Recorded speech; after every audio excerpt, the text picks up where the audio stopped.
BSc part second के students के लिए पिछले वीडियो में मैंने अल्कोहल वाला चैप्टर है वो शुरू किया था ऑर्गेनिक केमिस्ट्री के लिए सेकंड पेपर में। पिछले वीडियो में मैंने अल्कोहल्स के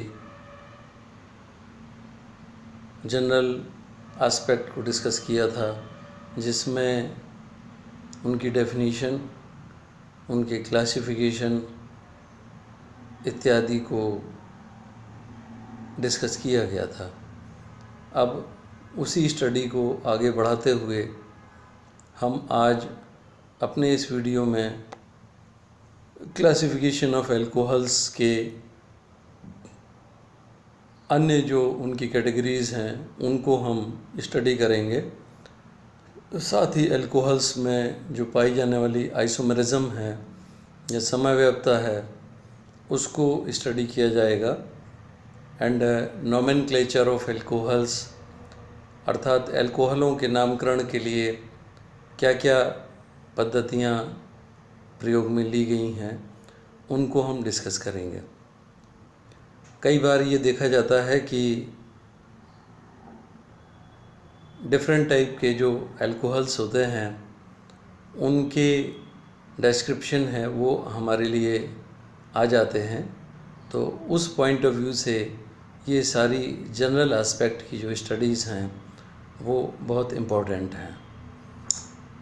पिछले वीडियो में मैंने अल्कोहल का जो क्लासिफिकेशन था उसमें OH ग्रुप की संख्या के आधार पर, अर्थात मॉलिक्यूल में कितने OH ग्रुप प्रेजेंट हैं उसके आधार पर जो उनका क्लासिफिकेशन है वो बताया था, जिसमें मैंने मोनोहाइड्रिक अल्कोहल अर्थात एक OH ग्रुप प्रेजेंट होने पर उनको मोनोहाइड्रिक अल्कोहल कहते हैं, 2 OH ग्रुप प्रेजेंट होने पर डाइहाइड्रिक अल्कोहल कहते हैं तथा 3 OH ग्रुप प्रेजेंट होने पर ट्राइहाइड्रिक अल्कोहल कहते हैं। इसके साथ साथ मैंने ये भी बताया था कि एक से अधिक OH ग्रुप होने पर क्या कंडीशन होती है कि वो अल्कोहल स्टेबल होगा और कौन सी ऐसी कंडीशन होगी जिसमें अल्कोहल अनस्टेबल होंगे। इसी क्रम में OH ग्रुप की संख्या के आधार पर एक और कैटेगरी आती है जिनको हम पॉलीहाइड्रिक अल्कोहल कहते हैं। पॉलीहाइड्रिक अल्कोहल हम कब कहते हैं जबकि OH ग्रुप की जो संख्या है वो 3 से अधिक होती है, अर्थात OH समूह की संख्या यौगिक में 3 से अधिक होने पर उसको पॉलीहाइड्रिक अल्कोहल कहा जाता है। तो हम आज पॉलीहाइड्रिक अल्कोहल के उदाहरण को हम देखेंगे यहाँ पर कि पॉलीहाइड्रिक अल्कोहल है वो हम किन को जो है लेंगे। तो जैसा मैंने अभी आपको बताया है कि 3 से अधिक OH समूह हो जाने पर है उसको हम लोग पॉलीहाइड्रिक अल्कोहल कहते हैं, और इसका उदाहरण है सॉर्बिटॉल। सॉर्बिटॉल पॉलीहाइड्रिक अल्कोहल का उदाहरण है।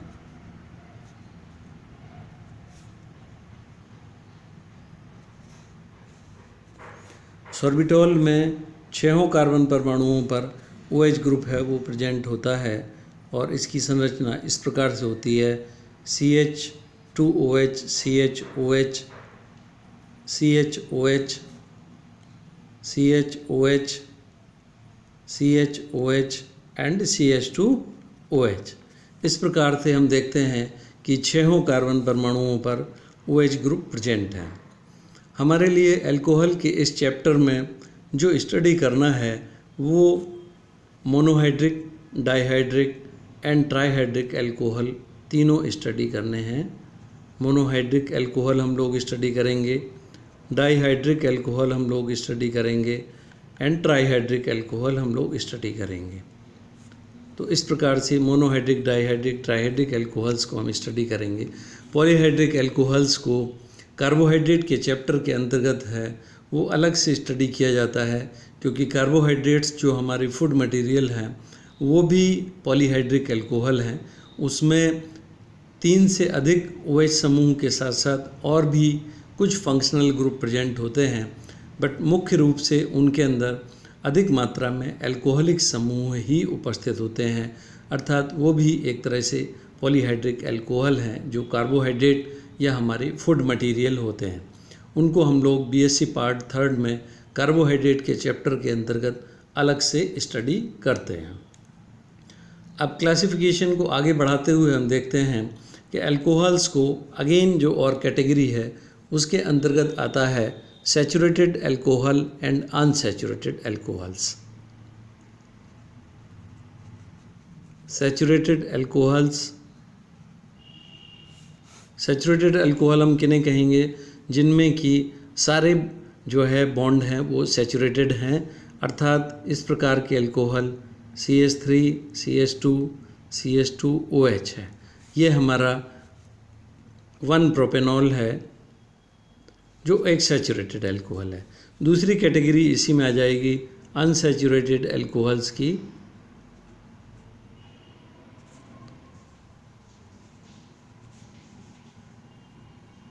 अनसैचुरेटेड अल्कोहल वो होंगे जहाँ पर कि मॉलिक्यूल के अंदर है वो डबल बॉन्ड या ट्रिपल बॉन्ड प्रेजेंट है। जैसे इसी का 1-प्रोपेनॉल का अगर हम लोग अनसैचुरेटेड अल्कोहल देखें तो ये इस प्रकार से हो जाएगा। नंबरिंग हम करेंगे 1 2 3 है, 2-प्रोपीन 1-ऑल है। ये इस प्रकार से अनसैचुरेटेड अल्कोहल अर्थात अनसैचुरेटेड ग्रुप इसके अंदर है वो प्रेजेंट हो गया। अन्य जो हैं डबल बॉन्ड होगा तो ये जो है एल्कीनॉल कहलाएंगे, इनको हम लोग एल्कीनॉल कहेंगे, और अगर ट्रिपल बॉन्ड प्रेजेंट है तो उनको हम लोग एल्काइनॉल कहेंगे। ये एल्काइनॉल का उदाहरण है 2-प्रोपाइन 1-ऑल है, तो ये एल्काइनॉल का उदाहरण है। इस प्रकार से सैचुरेटेड एंड अनसैचुरेटेड अल्कोहल्स को हम लोग है वो क्लासिफाई करते हैं। तो एक क्लासिफिकेशन हम फिर से देख लें।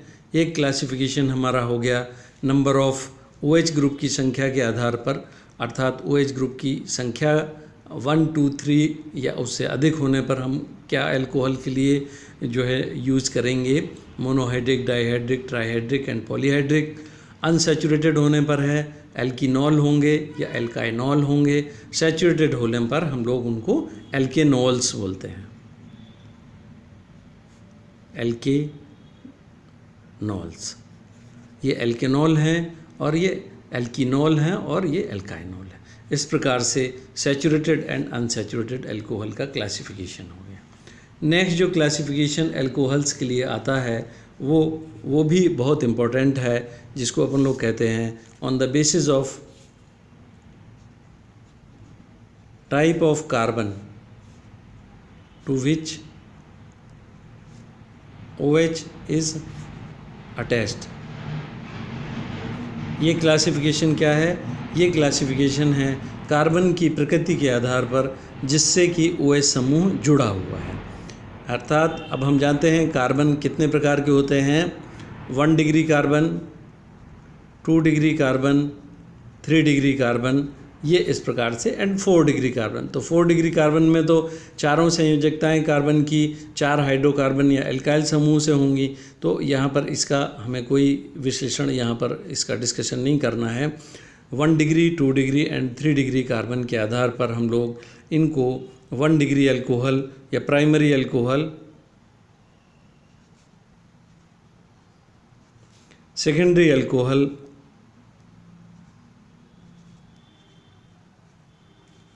एंड टर्शियरी अल्कोहल्स नामकरण करें। प्राइमरी अल्कोहल जिनको हम लोग 1 डिग्री अल्कोहल बोलते हैं, यहाँ पर है जो अल्कोहलिक समूह है अर्थात OH ग्रुप है वो 1 डिग्री वाले कार्बन पर अटैच है। यहाँ पर है OH समूह प्राथमिक कार्बन पर उपस्थित है। सेकेंडरी अल्कोहल क्या होगा? यहाँ पर है OH समूह 2 डिग्री या द्वितीयक कार्बन पर उपस्थित है। और टर्सरी अल्कोहल कौन से होंगे? जिनमें OH समूह 3 डिग्री या टर्सरी कार्बन पर उपस्थित है। इस प्रकार से 1 degree, 2 degree and 3 degree alcohols हो जाते हैं। तो 1 डिग्री अल्कोहल हम किनको कहेंगे? अब 1 डिग्री अल्कोहल जिनमें कि 1 डिग्री कार्बन पर है, इनके एग्जाम्पल आ जाएंगे, जैसे CH3, CH2, CH2OH। 1 प्रोपेनॉल है, ये एक 1 डिग्री अल्कोहल का उदाहरण है। अब 2 डिग्री अल्कोहल में इसी का हम अगर आइसोमर लेते हैं तो इसमें हो जाएगा CH3, CHOH, CH3, अर्थात इसको हम लोग 2 प्रोपेनॉल कहेंगे। ये 1 प्रोपेनॉल है। 1 प्रोपेनॉल 1 डिग्री अल्कोहल का उदाहरण है।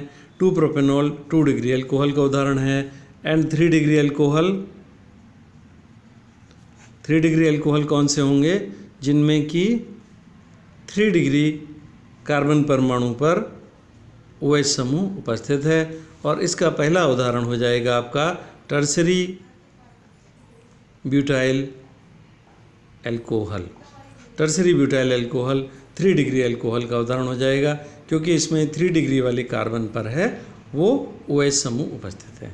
इस प्रकार से कार्बन परमाणु की संख्या के आधार की प्रकृति के आधार पर जिस पर OH समूह उपस्थित हैं, ये 1 degree alcohol, 2 degree alcohol and 3 degree alcohol हो जाएगा। तो मोनोहाइड्रिक अल्कोहल्स में हमें इस चैप्टर में इन तीनों अल्कोहल्स को स्टडी करना है, 1 degree alcohol, 2 degree alcohol and 3 degree alcohol को। आगे हम लोग और देखेंगे। डायहाइड्रिक अल्कोहल में हमें रिप्रेजेंटेटिव के रूप में ग्लाइकोल को स्टडी करना है, और ट्राइहाइड्रिक अल्कोहल में रिप्रेजेंटेटिव के रूप में ग्लिसरॉल को स्टडी करना है। पॉलीहाइड्रिक का मैंने आपको बता ही दिया है कि पॉलीहाइड्रिक अल्कोहल्स को हम लोग कार्बोहाइड्रेट के चैप्टर में अलग से स्टडी करते हैं। वहाँ पर पॉलीहाइड्रिक जो है वो अल्कोहलिक ग्रुप के साथ साथ में और भी कोई फंक्शनल ग्रुप जैसे एल्डिहाइडिक ग्रुप या कीटोनिक ग्रुप इत्यादि भी उसमें उपस्थित होते हैं। इस प्रकार से हमें इस चैप्टर में अपने हैं, मैंने बताया है कि मोनोहाइड्रिक अल्कोहल में ये तीनों प्रकार के अल्कोहल हम पढ़ेंगे, 1 degree alcohol, 2 degree and 3 degree alcohol. Dihydric alcohol में ग्लाइकोल और ट्राइहाइड्रिक अल्कोहल में ग्लिसरॉल को स्टडी करेंगे। अब हमें आज और हम जो देखते हैं वो अब हम देख रहे हैं आइसोमेरिज्म इन अल्कोहल्स। अल्कोहल्स में समावयवता।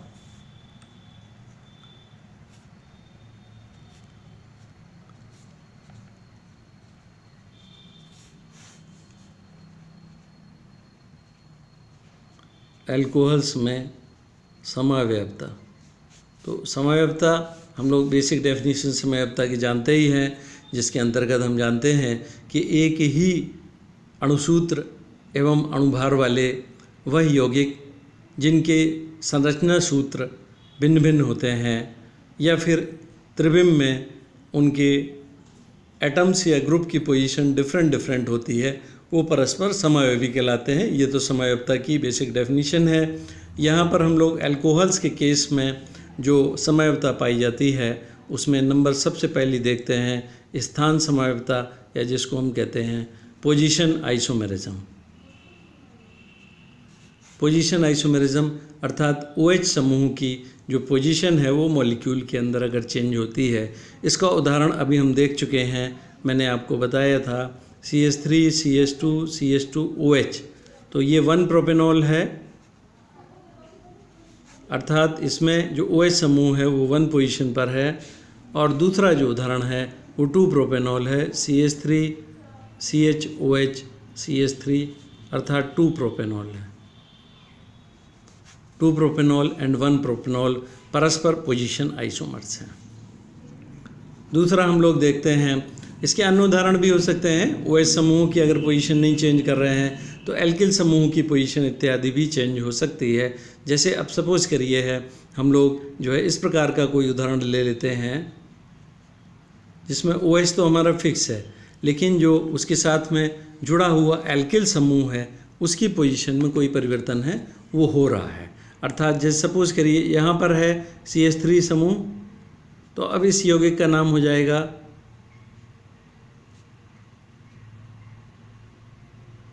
ये, तो अब इसमें हो जाएगा 1 2 3 4 5 है, तो ये नाम हो जाएगा 2 मिथाइल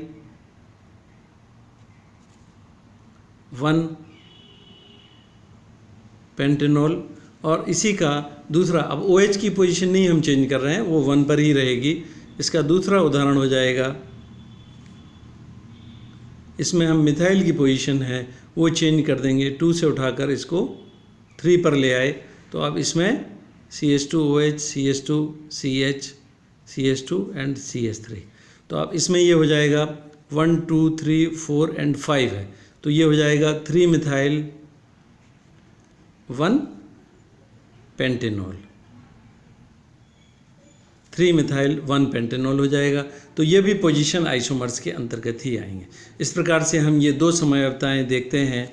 पोजीशन आइसोमेरिज्म के अंतर्गत है, इसमें जो है OH की पोजीशन भी हम चेंज कर सकते हैं, या एल्किल समूह या अन्य हाइड्रोकार्बन कोई समूह होंगे उनकी पोजीशन को भी चेंज कर सकते हैं।